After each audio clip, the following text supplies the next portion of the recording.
고린도전서 3장 16절, 17절 두 절 말씀을 보겠습니다.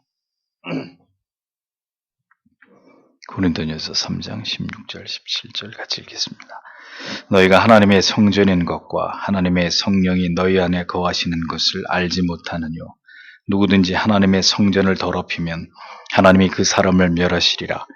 하나님의 성전은 거룩하니 너희도 그러하니라. 아멘. 기도하겠습니다.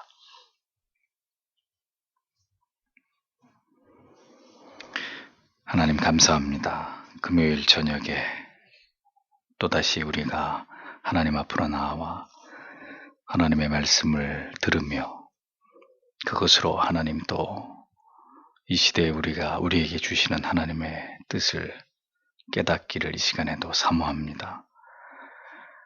부디 하나님 이 시간에도 하나님의 말씀을 깨닫도록 도와주시고 그 말씀 안에서 기도의 제목을 찾게 하시며 이 밤에도 마음을 다하여 주께 기도하는 저녁이 되도록 하나님 도와주옵소서.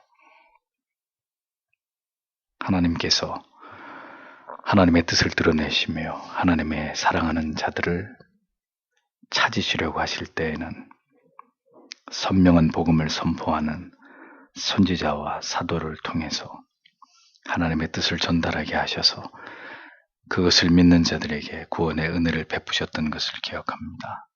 그러나 반대로 하나님의 심판과 재앙이 예비된 그만큼 긴박하고 위태롭고 이스라엘 백성들의 패역이 극에 달한 때에는 하나님이 사도와 선지자를 통하여 경고의 나팔을 불게 하시고 돌이켜 회개를 촉구하시며 하나님의 진노가 임박했다는 사실을 가르치셨던 것을 우리는 봅니다. 또한 하나님이 그렇게 한 시대 가운데 하나님이 심판하려고 하셨을 때에는 종교적인 지도자를 비롯해서 세상의 정치적인 지도자들 그 모두들이 하나님 앞에 패역하고 타락하고 부패하고 참으로 하나님 그들의 본분을 떠나서 그들이 하나님 앞에 패역과 강포를 행했던 것을 성경을 통해 우리는 보게 됩니다. 참 선지자들이 하나님의 임박한 심판을 외쳐도 결국은 그것을 듣지 않았던 이스라엘 백성들, 그들의 타락한 지도자와 함께 모두 공멸의 길을 갔다는 것을 성경은 증언하고 있습니다. 흡사 오늘의 이 시대와 유사한 그런 일들이 이미 성경의 역사 속에 있었던 것을 우리는 기억합니다. 세상 사람들은 지금 이 순간에도 불의와 불법을 행한 지도자들을 향해서 정치인들을 향해서 비판을 쏟아내고 또 하나님 어떤 극단의 결단을 요구하고 있지만 우리는 하나님 이 사태를 바라보며 이 모든 것이 하나님의 우리를 향하신 하나님의 징계요 하나님의 심판의 시작임을 깨닫습니다. 어찌해도 달라질 것이 없는 멸망을 향해 치닫고 있는 이 세상을 바라보면서 부질없이 흥분하고 우리가 분노를 터뜨리거나 절망하는 것은 의미 없는 일이고 하나님께서 왜 이러한 어처구니 없는 일들을 교계 지도자들과 정치 지도자들을 통해서 우리에게 보게 하시는지 하나님 우리는 그 사실을 분명하게 깨닫게 하셔서 하나님 우리에게 어떤 경고의 메시지를 보내고 계시는지를 바르게 깨달아 그 어느 때보다도 깨어 기도하고 우리 자신의 믿음을 돌아보며 배나 하나님 앞에 깨어 있기 위하여 몸부림치는 하나님의 사람들이 되도록 도와주옵소서. 부디 기독교인들만큼은 이 시대의 흐름에 따라서 부언해동하지 않고 준엄한 하나님의 이 경고의 메시지들을 정확하게 읽어내어서 이제 대비를 하고 준비하며 깨어있는 하나님의 사람들 되도록 하나님 은혜를 베풀어 주시길 원합니다. 오늘도 그 같은 마음으로 하나님 앞에 머리 숙여 기도하기를 원하오니 하나님 이 시간에 말씀을 듣고 기도할 때 우리의 가슴이 뜨겁게 하시고 부디 하나님이 들으시기에 합당한 기도로 이 밤에도 하나님 앞에 올려드리고 돌아갈 수 있는 저희들이 되도록 하나님 도와주시옵소서. 부디 이 마지막 때를 살아가는 모든 하나님의 백성들이 깨어있도록 하나님께서 그렇게 우리의 영혼을 주장하여 주시기를 원하오며 예수님 이름으로 기도합니다. 아멘. 하나님의 성전은 거룩하니, 이런 제목으로 고린도전서 강의를 이어갑니다. 사도 바울은 건축물에 비유해서 진리를 선포하는 자는 언제나 그리스도의 복음의 기초 위에다가 하나님의 말씀을 전해야 됨의 그 중요성에 대해서 강조를 했습니다. 그리고 이어서 사도는 교회는 하나님이 거하시는 거룩한 성전이다라는 이 진리를 고린도 교회 성도들에게 상기시키고 있었습니다. 참된 신자는, 참된 진리를 추구하는 성도는 진리 안에서 분명히 깨달아야 될 지식들을 반드시 하나씩 배워가야 하는 사람들입니다. 어린아이가 태어나서 부모를 통해 혹은 선생님을 통해서 배워야 될 지식들, 기초적인 말에서부터 시작해서 점점 그 지식의 영역이 확대되어 가면서 그의 지성이 자라가는 것처럼 신자도 마찬가지입니다. 분명히 알아가야 될 성경의 중요한 지식들, 개념들, 정의들, 하나님의 본질과 속성들, 이런 것들을 분명하게 배워나가야 되는 거죠. 그리고 그 가운데는 교회가 무엇이냐, 이제 기독교 강요를 공부하게 되면 다 언급이 되겠지만 교회론, 교회가 무엇이냐, 이것에 대한 올바른 정의와 개념도 반드시 필요한 부분입니다. 교회가 어떤 곳인지에 대해서 올바로 알지 못할 때 성경이 말씀하는 바로 그 교회, 하나님을 기쁘시게 하는 아름다운 믿음의 공동체를 만들어가기란 불가능한 일이기 때문이죠. 그런데 어처구니 없게도 이 시대 많은 교회들은 교회가 무엇인지조차도 제대로 정의하지 못하고, 따라서 성경이 요구하는 교회를 세워나가지도 않고 있는 이런 무지함들을 봅니다. 16절, 오늘 본문의 16절을 보면 너희가 알아왔지 않는가, 너희가 하나님의 성전이고 하나님의 영께서 너희 가운데 거주하신다는 것을 이렇게 직역을 하고 있습니다. 사도는 지금 고린도 교회 교인들의 무지에 관해서 질책하고 있습니다. 사도가 이렇게 책망을 하는 이유는 고린도 교회의 성도들이 복음에 대한 잘못된 지식으로 인해서 그들이 올바른 믿음으로 하나님을 쫓아가지 못하는 것에 대해서 깊이 우려하고 있었기 때문입니다. 교회가 세워졌고 회심한 성도들이 모여왔지만 초대교회의 상황을 보십시오. 사도가 많은 것도 아니었고 그들에게 탁월한 하나님의 진리를 가르칠 수 있는 훌륭한 교사들이 많은 상황도 아니었습니다. 그러니 당연히 어떤 문제가 생기겠어요. 회심을 해서 예수를 믿긴 믿었지만 바른 진리를 통해서 이렇게 올바르게 자라가는 그런 일들이 참으로 원만하게 이루어지지 않고 있었던 그런 상황이었기 때문에 초대교회는 이런 많은 문제 가운데 봉착할 수밖에 없었다는 거죠. 아볼로 같은 훌륭한 탁월한 성경 교사들이 교회들마다 많이 있었다면 상황은 다르겠지만 그 시대는 그러한 탁월한 사역자들이 그리 많지 않은 시대였기 때문에 사도가 일일이 자기가 세운 이방의 교회들에게 편지를 써가면서 그들의 신앙을 교정하고 바른 교리를 다시 가르치고 다시 강조해야 될 사항을 강조하고, 이런 내용이 이제 사도 바울의 서신서 전편에 나타나잖아요.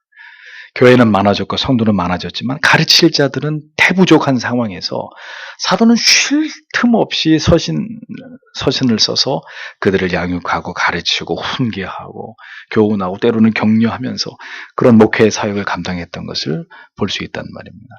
그러니까 문제는 초대교회가 그렇게 혼란에 자주 빠질 수밖에 없었던 것은 계속해서 진리 안에서 바른 지식으로 자라가야 되는데 그럴 수 없는 환경이 있었기 때문이라는 겁니다.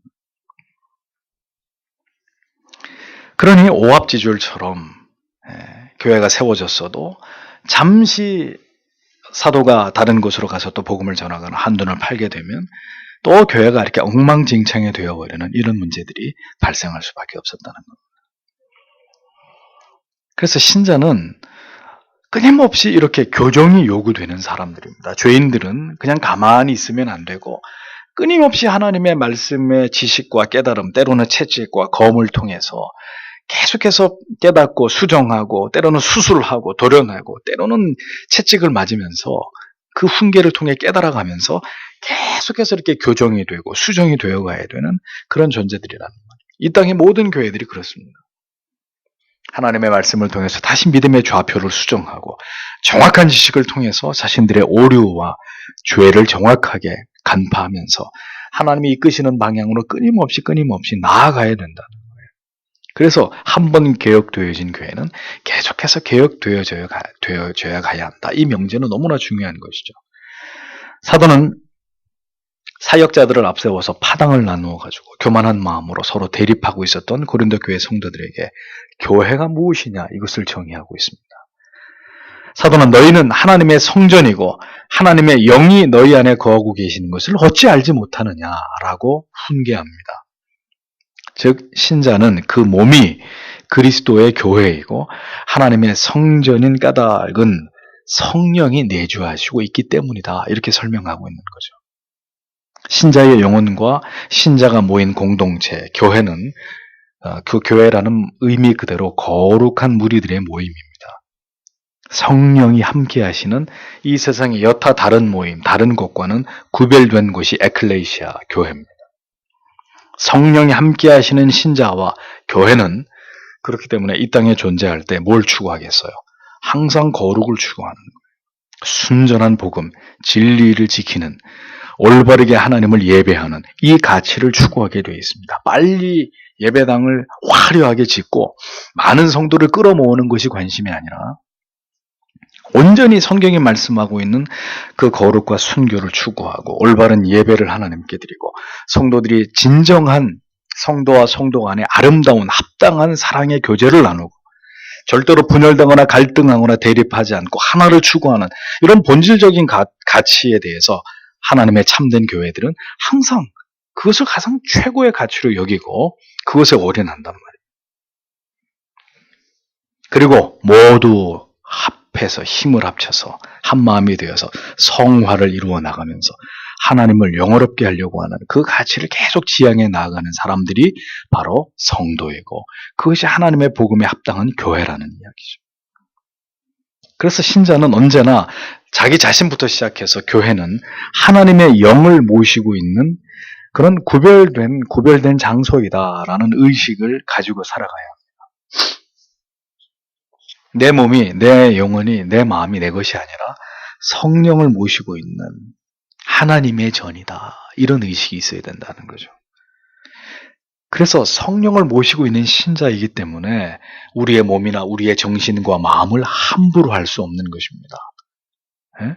다른 이유가 아니라 신자가 어떻게 술이나 담배나 어떤 향락이나 과도한 사치나 허영이나 혹은 과식이나 예? 무가치하고 허탄한 것에 우리가 몰입할 수 있겠습니까? 과도한 오락이나 스포츠나 맛있는 음식, 이 식탐을 즐기면서 자신의 육체의 어떤 욕구와 욕망을 극대화하는 또 어떤 자신의 육신을 돌보지 않아서 극도의 피로로 자기의 몸을 몰아가서 도무지 경건을 훈련할 수 없을 지경까지 이르게 하는 이런 모든 일들은 여전히 나의 몸이 하나님의 성전임을 깊이 인식하고 있지 못한 결과에서 기인하는 것이라는 거예요. 그러니까 내 몸이 내 몸이라고만 생각하니까 세상에서 그렇게 막 살아가는 거예요. 우리가 보고 있는 것을 누가 보십니까? 하나님이 보고 계시는 거예요. 우리가 듣고 있는 것을 하나님이 듣고 계십니다. 우리가 말하는 것, 우리가 듣는 것, 하나님이 다 소리 없는 가운데 그 모든 것을 다 듣고 계십니다. 우리가 뭘 행하든지 하나님은 그 현장에 계십니다. 그 모든 것을, 그 중심을, 그 생각을 하나님은 침묵 속에서 지켜보고 계십니다. 왜요? 하나님이 우리 안에 계시니까. 그것이 성령이 우리 안에 거하고 계심을 믿는 신전 의식을 가지고 있는 신자의 의식이란 말이죠. 하나님의 불꽃 같은 시선을 의식하면서 경건은 시작되는 것입니다. 하나님의 영이 나와 함께한다. 내 안에 있다. 성령은 거듭난 모든 성도 안에, 그리고 그들이 함께한 교회 안에 언제나 거하시는 분이십니다.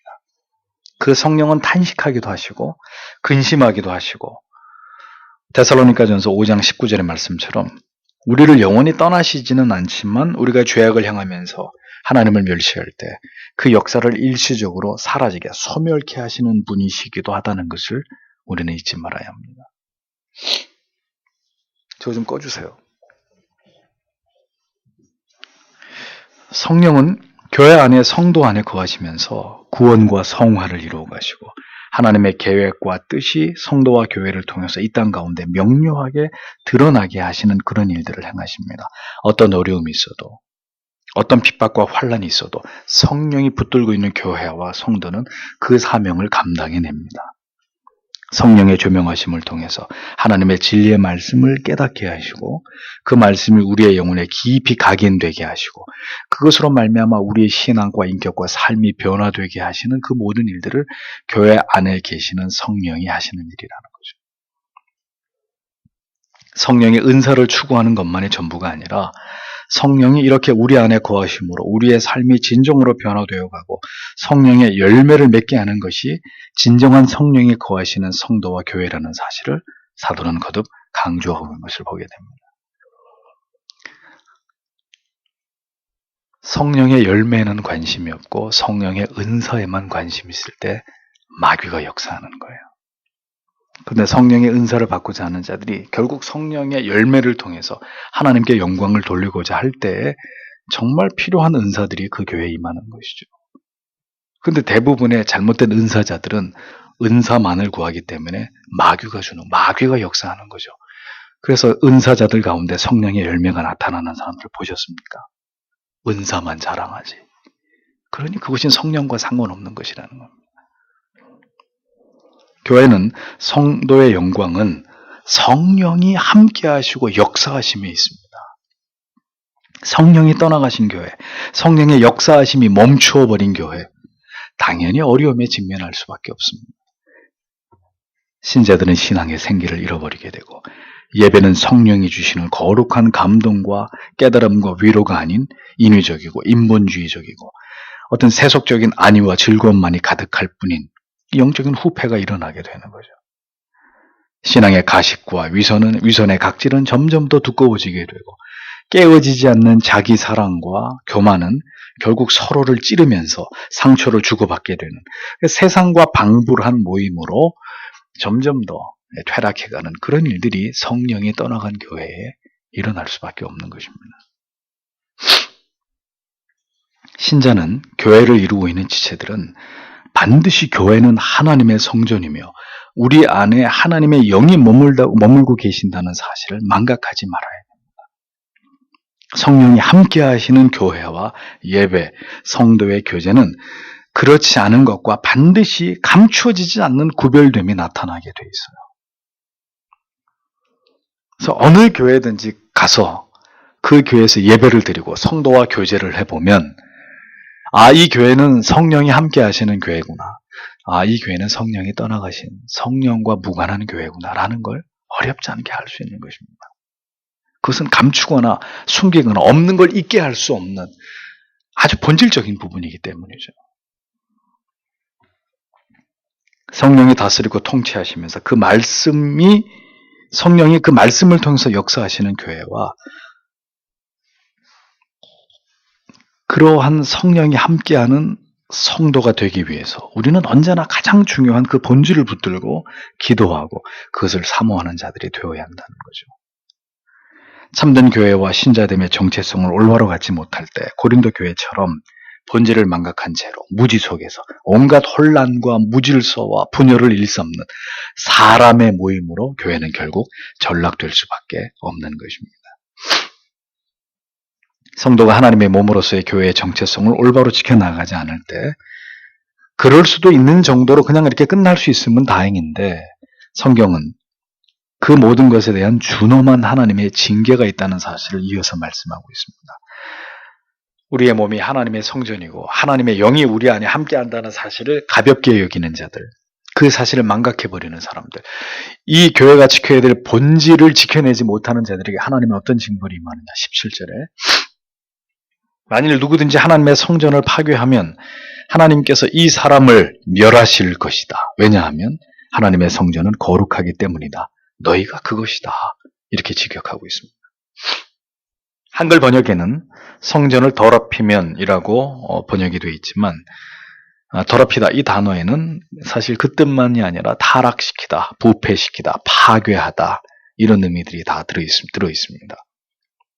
하나님의 성전인 교회는 이 땅에 세워진 가장 거룩한 신적인 모임입니다. 그러므로 누구든지 그 모임을 타락하게 만들거나 부패하게 만들거나 그것을 파괴하는 자는 누가 되는 거예요? 그리스도의 적이 되는 거예요. 누구든지라고 했습니다. 누구든지. 그가 목사이든 장로이든 상관없습니다. 그가 하나님의 교회를 부패시키고 타락시키고 하나님의 교회를 무너지게 하는 자라면 그들은 하나님께서 멸하시게 되는 대상이 되는 거예요. 하나님의 적이 되는 거예요. 그 누구라도 주님의 몸이신 교회를 그렇게 만드는 자가 있다면 그는 하나님이 직접 그 사람을 멸하실 것이라고 말씀하는 성경이 최고의 수위로 그 죄에 대해서 징벌하고 있는 그런 대상이 되는 거예요. 내가 그를 멸할 거다. 하나님이 하나님의 교회를 무너뜨리는 자, 더럽히는 자, 타락하게 하는, 오염시키는 자다. 내가 직접 멸한다고 하나님이 말씀하시는 거예요. 어떻게 교회가 타락하고 부패하게 됩니까? 올바른 신학, 교리, 올바른 성경의 해석을 통해서 분명한 구원, 바른 진리, 바른 믿음이 전파되지 않을 때 교회는 타락합니다. 한국 교회가 왜 타락했습니까? 구원관이 잘못됐거든요. 그런 거에는 관심 없고 그냥 못 살던 때에 하나 예수 믿으면 복 받는다는 기복주의가 한국 교회를 다 뒤덮어버렸습니다. 그 다음에는 방언, 은사, 결국 잘못된 성령 은사주의가 또 한국 교회를 다 뒤덮어버리고 성례와 세례와 성찬이 하나님이 원하시는 기준대로 엄수되지 않을 때 교회는 타락합니다. 교회 나온 지 얼마 됐습니까? 6개월 됐어. 학습 받아야죠. 얼마 됐어? 1년 됐어? 세례 받아야죠. 교회 나온 지 2년 됐어. 그럼 집사해야죠. 이렇게 기계적으로. 전혀 그들이 하나님 앞에 합당한 자격과 조건을 갖추었는지 정말 회심 많은 사람인지에 대한 그건 중요한 게 아니에요. 빨리빨리 이렇게 찍어내서 교회 헌금하게 만드는 그런 사람들 빨리빨리 만들어내야 되니까 한국 교회가 그런 식으로 세례와 성찬을 더럽혔단 말이죠. 성찬식 하기 전날도 술 먹고 술 냄새가 풍기는데 와서 또 포도주를 마시는 이런 어처구니 없는 이런 짓들을 성찬에 대한 아무 개념 없는 이런 성찬을 더럽히는 이런 일들을 한국 교회가 해왔단 말이죠. 지금도 예외 아니지만. 또 교회가 어떻게 해서 타락하고 부패합니까? 교회를 더럽히는 성도의 죄를 묵인하고 이것을 권징하고 치리하면서 일벌백계로 다스리지 않으니까 교회가 부패하고 타락하는. 즉 참된 교회의 표지, 올바른 하나님의 말씀의 선포, 그리고 성찬의 엄수, 그리고 분명하고 올바른 권징의 집행, 이런 것들이 사라지면 교회가 부패하는 거예요. 도리어 교회가 타락하는 거예요. 이 눈치 저 눈치 사람 눈치 보면서 이 교회의 분명한 표지를 지켜내지 않을 때 교회는 무너지는 거예요. 세속화되고 변질되고 타락하는 것입니다. 교회의 세속적인 정신과 사상과 방법이 침투해 들어오면 교회는 부패하고 타락하게 되는 것입니다. 예배인지 쇼인지 분간이 되지 않는, 그럼 교회는 망하는 거예요. 교회가 불의하고 불법한 일을 자꾸 용인하고 거듭나지 않은 신자들로 하여금 교회를 돌아보게 직분을 주면 교회는 파괴되는 것입니다. 편당을 나누고 하나님을 두려워하지 않으면서 신자가 서로 분쟁할 때 하나님의 교회는 이 세상에서 치욕거리가 되는 것입니다. 교회 안에 이단이 들어와도 이것을 발견하지 못하고 교회의 영적인 방어선이 다 무너져 있으면 그 교회는 무너지게 되는 것입니다. 이런 것들이 교회를 더럽히고 파괴하고 오염시키는 일들이에요. 성령이 떠나셔서 온갖 죄악이 난무하고 하나님의 지엄하신 법에 의해서 교회가 다스려지지 않을 때 그 교회는 겉모습은 교회예요. 그리고 거기도 교회라고 성도들이 와서 예배 드려요. 근데 하나님하고는 아무 상관이 없는 교회가 되는 거예요. 이미 파괴된 영적 존재감이 사라진. 겉모양은 교회이지만 하나님이 보실 땐 교회로 인정하지 않는 인간들의 모임, 조합이 되는 거죠. 이런 모든 일들이 교회 안에 있는 불택자들에 의해서 주도되고 그들을 막아내지 못할 때 이런 모든 일들은 일어나는 것입니다. 신자에 의해서 이렇게 되진 않아요. 신자를 가장한 불신자, 불택자. 그런데 그들이 어처구니 없게도 하나님의 교회를 이끌고 좌지우지할 때 중생하지 못한 사람이 목사가 되고 중생하지 못한 사람이 장로고 당회가 되고 안수 집사들이 되고 그럼 그 교회는 끝나는 거예요. 여러분들이 경험하셔서 아시다시피. 산으로 가는 거예요. 배가. 우리는 그 아픔을 생생하게 겪었잖아요. 하나님의 세우신 올바른 권위에 도전하는 자들, 하나님의 예배를 더럽히고 예배를 드리고 있는데 일어나서 소리를 지르지 않나 성도의 멱살을 잡고 말이죠. 그리스도의 몸을 깨뜨리는 이 불법한 자들에 의해서 교회가 얼마나 고통을 당하는지를 여러분 다 경험하셨잖아요. 불법을 행하고 불의에 야합하면서 하나님의 교회를 분열케 하는 자들. 잊지 마세요. 여러분들이 사는 날 동안 보게 될 겁니다. 그분들이 회개 안 하면 하나님이 그들과 그들의 자식들을 어떻게 징계하시는지 보게 돼요. 이건 저주가 아니라 하나님의 말씀이에요. 하나님은 그런 자들을 반드시 멸하시겠다고 했습니다. 하나님의 교회를 무너뜨리는 자, 타락시키는 자, 오염시키는 자, 내가 직접 그들을 멸한다고 말씀했습니다.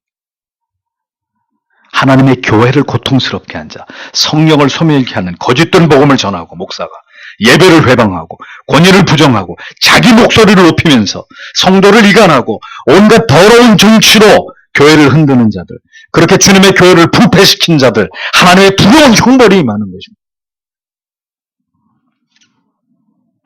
하나님께서는 전에도 이 말씀 드렸습니다. 타락한 목사 한 사람보다 부패한 교인 한 사람보다 주님의 교회를 더 사랑하십니다.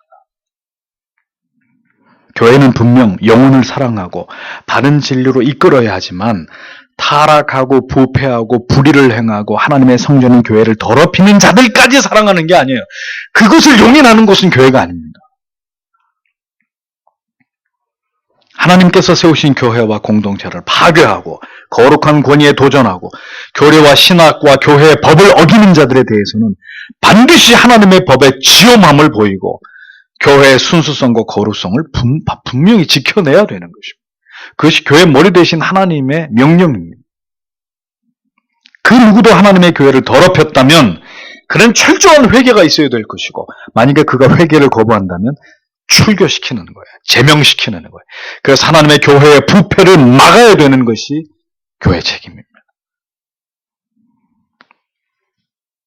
모든 교회의 가르침과 권면을 거부하는 자와 교제하는 것은 성경의 가르침과 위배되는 것입니다.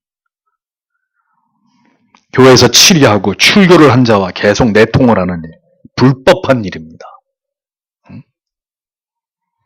그가 회개하고 돌이키기 전까지는 성경이 남처럼 여기라 그랬잖아요. 꼭 그런 거죠. 아버지한테 야단 맞았는데 어머니가 불러와가지고 괜찮아, 네 아버지가 문제야, 괜찮아. 그거 뭐가 다르냔 말이죠. 그러니 무질서 오합지졸이 되는 거예요. 교회가.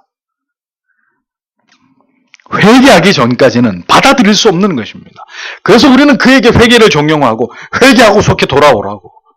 당신이 있어야 될 곳은 그곳이 아니라고. 우리가 해줄 수 있는 얘기는 그것뿐이에요. 사도는 5장 11절에서 더 수위를 높여서 고린도전서 5장 11절에서 교회를 더럽힌 자들을 어떻게 대해야 되냐 말씀하죠. 이제 내가 너희에게 쓴 것은 만일 어떤 형제라, 성도란 말입니다. 형제라 일컫는 자가 음행하거나 탐남하거나 우선숭배를 하거나 후욕하거나 술 취하거나 토색하거든 뭐라 그랬죠? 사귀지도 말고 그런 자와 함께 먹지도 말라 그랬습니다. 먹지도 말라. 에이 그래도 친구인데 무슨 친구, 무슨 얼어 죽을 친구예요. 에? 그런 사람이 어떻게 친구예요? 어떻게 신자와 보시 될 수 있어요? 교회 머리 대신 그리스도께서는 교회의 권징과 치리의 올바른 원리에 대해서 어떻게 말씀하셨습니까? 마태복음 18장 15절에서 18절 내 형제가 죄를 범하거든 가서 너와 그 사람과만 상대하여 권고하라. 먼저는 1대1로 얘기하라는 거예요. 형제요, 자매요, 그렇게 하지 마십시오. 그것은 죄입니다. 돌이키십시오. 권고하라. 만일 들으면 내가 내 형제를 얻은 것이요. 만일 듣지 않거든. 그 다음에 두 번째입니다. 한두 사람을 더 데리고 가서 두세 증인의 입으로 말마다 증시함케 하라. 두세 사람이 가서 또 권면하라는 거예요. 그리고 그 사람이 받아들이는지 받아들이지 않는지 듣게 하라. 증인으로 삼으라는 거예요. 자, 내 말도 안 들었습니다. 그리고 우리가 같이 가서 권했지만 우리 말도 그가 안 들었습니다. 증시함케 하라. 만일 그들의 말도 듣지 않거든 교회에 말하고, 교회 말도 듣지 않거든 교회 말한다는 당회에다 보고하라는 거예요. 그래서 가르치는 장로와 치리하는 장로로 하여금 그 성도를 소환해가지고 멈추시오. 그 죄에서 떠나시오. 그건 주의 뜻이 아니오. 그것을 결정해서는 안 됩니다. 마지막으로 교회의 최고 영적인 권위들이 그들을 권면하라는, 교회의 말도 듣지 않거든 어떻게 하라고요? 이방인과 세리처럼 여겨라. 진실로 너희에게 이르노니, 여기서 이제 무서운 말씀이 나오는 거예요. 너희가 땅에서 매면 하늘에서도 매일 것이요. 무엇인지 땅에서 풀면 하늘에서도 풀리리라. 이게 뭘 얘기하는 거겠어요? 이 땅에서 그를 권징했으면 다른 교회로 가면 그만이지. 하늘에서도 묶인다 그랬습니다. 그를 권징한 교회가 그것을 해결해 주지 않으면, 시벌한 교회가 해결하지 않으면 그는 어디 가도 그 문제가 해결되지 않는, 묶여버린, 그 죄의 문제에 대해서 영원히 묶여버린 자가 되는 거예요. 하늘에서까지도 묶이는 자가 되는 거예요. 성도 여러분, 목회자나 성도나 우리 이것을 알아야 됩니다. 어떤 목사가 여자 성도와 불의한 일을 행했어요. 그래서 노회에서 그를 불러가 치리를 하려고 하는데 목사가 어떻게 해요? 교단 탈퇴해버려요. 응? 아, 나는 치리 안 받아. 그리고 탈퇴해요. 그리고 다른 교단에 가버려요. 자, 그러면 그 목사의 죄가 없어져요? 하나님을 두려워하지 않는 사람들이에요. 하나님의 법을 모르는 사람들이에요. 그 안에는 성령 없어요. 그런 목사가 담임하고 있는 교회 안에 무슨 성령의 역사가 있어? 자기들 멋대로 하는 거예요. 자기들 멋대로. 그런 자기 하고 싶은 대로 살려고 하는데 목사가 못하게, 에이씨 뭐 교회가 여기밖에 없나? 내 마음대로 한다. 그리고 아무 교회나 다니면 되지. 그렇게 하란 말이에요. 땅에서 매이면 하늘에서도 매인다. 땅에서 풀리면 하늘에서도 풀린다. 이 두려운 말씀 앞에서 어떻게 하려고요? 그래도 내 마음대로 해? 내 마음대로 믿어요? 참 무지하는 거예요. 다시 얘기하지만 교회론에 있어서 무지하기 때문에 오늘날 이런 문제가 생기는 거죠. 또 부득이한 일 때문에 교회를 옮길 수 있어요. 합법적인 이유 때문에. 임명증서 이런 거 한국 교회가 지금 주고받나요? 우리 교회는 철저하게 임명증서를 주고 받으면 확인서 받고 그렇게 해서 다 이것을 증거로 남겨놓고 있지만 한국 교회 그런 거 안 합니다. 그러니까 이 사람이 저 교회에서 왜 왔는지, 무슨 이유 때문에 왔는지 물어보지도 않고 알고 싶지도 않고 그냥 와줬으니까 고마운 거고. 그러니 이런 하나님의 원리와 법이 어떻게 시행이 되겠어요? 지켜지겠어요? 무법천지죠. 그러니까 제가 실소를 금할 수 없는 게 어느 신학교 교수들이 시국 선언문을 작성해가지고 페이스북에도 올렸어요. 내가 또 못 참아가지고 아까 글을 쓰다가 말았는데, 오늘날 정신 나간 목회자들을 기른 스승들이 누구냐? 당신들 아니냐? 오늘날 한국 교회를 부패시키는 원인이 누구냐? 신학교 교수들 아니냐 이겁니다. 그런데 시국 선언을 해요. 전부 다 옷 벗고 하나님 우리가 잘못 가르친 결과입니다. 속고돼지를 해야 되는 사람들이 시국 선언을 해요. 다른 사람들은 그렇게 할 수 있다고 쳐요. 또 다른 대학교 교수는 다른 세상 사람들은 그렇게 할 수 있다고 쳐도 신학교 교수들은 그러면 안 되죠. 한국이 이렇게 된 게, 한국 교회가, 이 사회가 이렇게 된 게 누구 잘못인데요? 종교 지도자들, 목사들을 키워내는 사람들이 그 사명을 제대로 감당하지 않은 것인데 누구한테 지금 시국선언을 하고 뭐 하야 어쩌고 그런 얘기는 하죠. 다른 사람들은 그럴 수 있어도 목사들은, 신학교 교수들은 그러면 안 된단 말입니다. 이 하나님의 징벌이 이 무능한 지도자를 통해 이 시대를 징계하고 계시는 뜻이 어디 있는지 안다면 가슴을 치면서 식음을 전폐하고 눈물을 흘리면서 한국 교회를 살려달라고, 그것이 이 사회를 다시 살리는 길이라고 그런 말은 못할지언정, 제가 분이 나가지고 못 참겠어요. 그걸 지금 말이라고 하고 있는지 지금. 어떻게 개념이 없어도 그렇게 옷을 벗어야 될 사람들은 당신들이라고 내가 기어코 글 쓰고야 말 겁니다.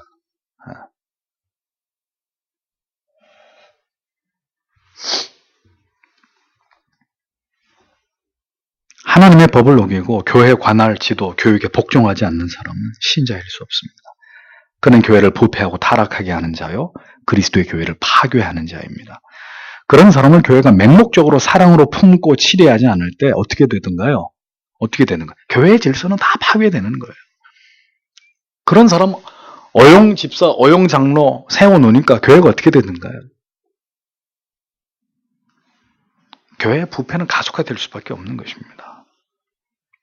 우리는 성경의 가르침보다 더 나아가서도 안 되고 성경의 가르침에 못 미쳐서도 안 됩니다. 우리는 하나님의 공의보다 더 공의로워서도 안 되고 그리스도의 자비보다 더 자비로워서도 안 됩니다. 교회의 공적인 가르침에 복종하지 않는 자, 반드시 교회는 그를 교육하고 훈계해야 되고 그가 받아들이지 않을 때 교회 법에 따라서 권징해야 됩니다. 그것은 거룩하신 하나님 앞에서 교회를 거룩하게 지키고 성도를 거룩하게 인도하는 길이기 때문입니다. 하나님의 다스리고 통치하시는 하나님의 영이 머무는 하나님의 교회를 지키는 첩경입니다. 하나님께서는 분명하게 말씀하셨습니다. 하나님의 성전은 거룩하니 너희도 그러하니라.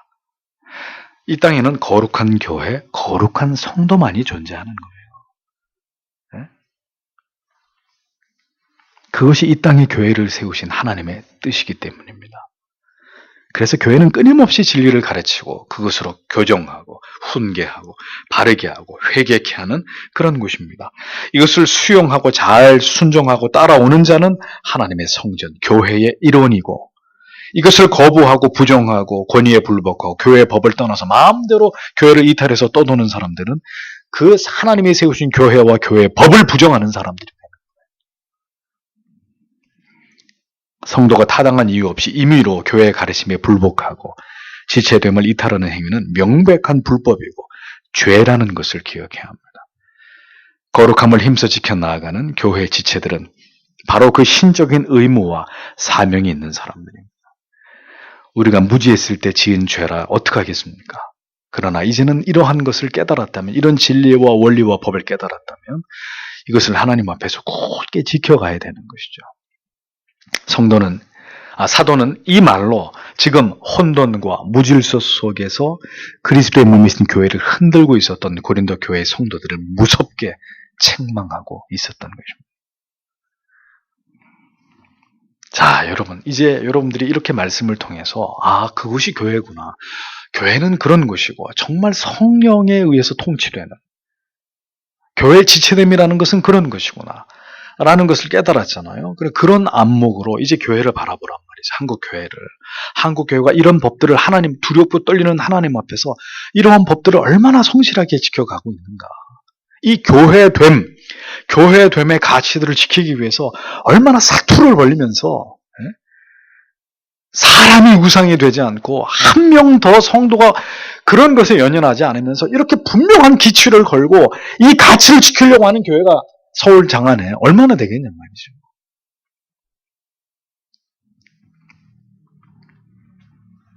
그래서 참된 교회는 어떻게 보면 사람보다 하나님의 편에 서는 거예요. 영혼도 중요하지만, 한 영혼도 천하보다 귀하지만 그 이전에 이 하나님의 법, 하나님의 통치, 하나님의 질서, 하나님의 영광, 이 가치를 보존하는 것을 가장 최우선에 두는 교회가 참 교회인 것입니다. 근데 교회가 이걸 내던져버리고 많은 사람들을 불러 모아야 돼. 알미니안적인 사상을 가지고 누구나가 다 예수 믿어야 돼. 모두 다 오시오. 그럼 교회는 어떻게 돼요? 지금 우리가 보는 대형 교회들처럼 오만 짬뽕이 되는 거예요. 모든 사람들이 원하는 것들을 다 수용하고 들어주면서 결국 하나님의 통치는, 하나님의 성령은 떠나버리는. 성령이 떠났으니까 어떻게 해요? 인위적인 감동, 인위적인 힐링이라도 줘야 되는 거예요. 그러니까 항상 어떻게 해요? 복음주의권의 예배를 보세요.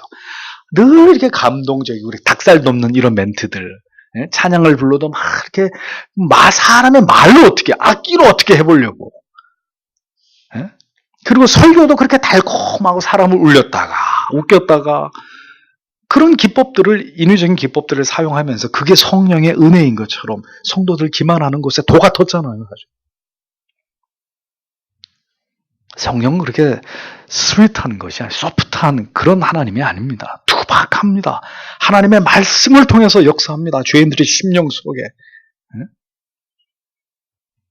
단 한 구절의 찬송가를 통해서도 마음이 무너지고 녹아내리게 하는 것이 성령의 역사입니다. 오늘날 성령의 역사가 아닌 것이 성령의 역사처럼 둔갑해버리고 정말 성령의 역사는 성령의 역사가 아닌 것처럼 이렇게 사람들에게 우습게 여겨지는, 참으로 무엇이 바른 것이고 바른 것이 아닌지를 쉽이 분별할 수 없는 그런 시대를 우리는 맞이하고 있습니다. 오늘도 이 말씀을 듣는 성도 여러분, 바울이 흔들리는 고린도 교회 성도들에게 다른 걸 얘기하지 않았어요. 아주 본질적인 거 얘기했어요. 복음이 뭐냐, 또 교회가 어떤 곳이냐, 아주 분명한 그러나 너무나도 중요한 이런 진리와 교리를 가르치면서 이것이 생명이다, 이것이 본질이다, 이것을 붙들지 않으면 교회는 망한다, 무너진다, 거기서 헤어나올 길이 없는 것이다 라는 것을 분명히 가르치고 있었습니다. 서교 장로교회도 이 본질을 붙드는, 이것을 끝까지 지켜내고 그것을 추구하는, 그래서 결국 성령 하나님이 이 교회를 책임지시고 이 교회에 오신 모든 영혼들, 여러분 각 영혼을 책임지시게 하는 그런 교회가 되어야 될 줄 믿습니다. 그렇게 해서 교회가 살아나야 이 나라에 희망이 있어요. 제발 여러분들에게 말씀드립니다. 정치적으로 해석하지 마시고, 이 문제를 타개하는 것은 대통령이 물러나고 정권이 바뀌고, 역대 대통령 가운데 친인척 비리 없었던 사람이 누가 있습니까? 그러니까 인간에게 기대하지 말란 말이에요. 물론 공도 있어요. 인정합니다. 그러나 다 무너지잖아요. 정권 말기 되면 다 레임덕 걸리고 이런 문제. 어느 한 사람 아닌 사람이 있었냔 말이에요. 그럼 우리는 뭘 느끼는 거예요? 그걸 보면서. 왜 자꾸 희망 없는 사람들에게, 인간 정치인 리더에게 기대하냔 말이죠. 그들이 무슨 새날을 열어줄 것처럼. 하나님의 징계입니다. 우리가 저런 대통령을 뽑았고 이 상황이 됐다는 것은 하나님이 우매한 지도자를 세워서 결국 이 민족에게, 우리만 그래요 지금? 전 세계적으로 그렇잖아요. 전 세계적으로 강대국을 이끌어 나가는 지도자들의 면면을 보세요. 하나님의 징계입니다. 오늘도 이러한 말씀들을 생각하면서 나라와 민족을 위해서 기도하시고 한국 교회를 위해서 기도하시고, 그리고 서교 장로교회 성령이 떠나지 아니하시는, 늘 성령이 충만하게 말씀 속에, 성도의 교제 속에, 예배 속에, 우리의 모든 삶의 현장 가운데 성령이 함께 하시는 진정한 하나님의 소유, 하나님의 성전으로서의 우리 모두가 될 수 있도록 하나님 은혜를 베풀어 주시기를 다 함께 기도하겠습니다.